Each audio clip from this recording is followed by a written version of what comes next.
রোজকারের চেনা চন্দননগর, যেখানে দিন শুরু হয় স্ট্যান্ডের কোলাহলে। সন্ধে নামলে জোড়াঘাটের হাওয়া ভেসে আসে নদীর গন্ধ। রাস্তার ধারে কোনো এক অচেনা কণ্ঠে ভেসে ওঠে গান।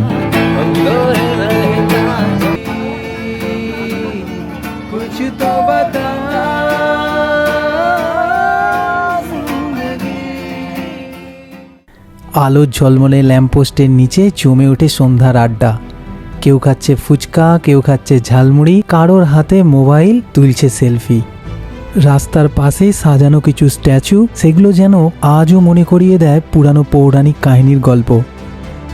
আর এই সব কিছুর মাঝে শহরটা আস্তে আস্তে প্রস্তুত হয় তার সবচেয়ে বড় উৎসবের জন্য, জগদ্ধাত্রী পূজা। এই পূজা শুধু এক উৎসব নয়, একটা নস্টালজিয়া, আবেগ আর শহরের প্রতিটি মানুষের গর্ব। চন্দননগরের জগদ্ধাত্রী পূজা মানেই থিমে ভরপুর প্যান্ডেল, সৃষ্টিশীলতার মেলা, আর প্রতিটি মোড়ে প্রতিটি আলোয় এক একটা গল্পের ছোঁয়া।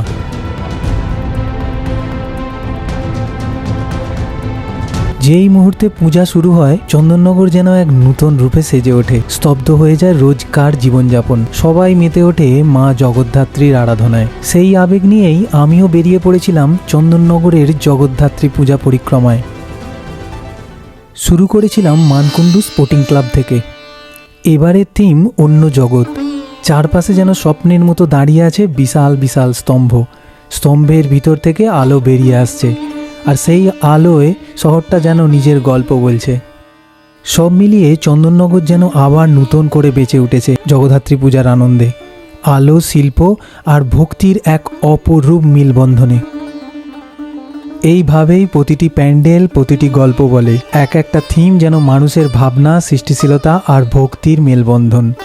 চন্দননগরের প্রতিটি মোড়ে, প্রতিটি আলোয় জেগে ওঠে একটাই নাম, মা জগদ্ধাত্রীর।